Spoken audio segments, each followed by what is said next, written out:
बा सोना चानी बोला हैरा हैरा ए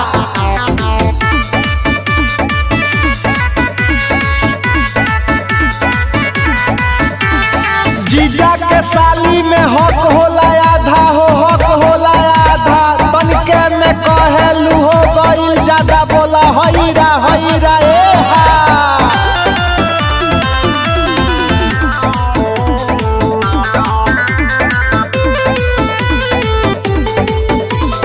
ऊपर से ऊपर मोर पिचकारी हो मोर पिचकारी भले तू हमरा के देबू हो गारी।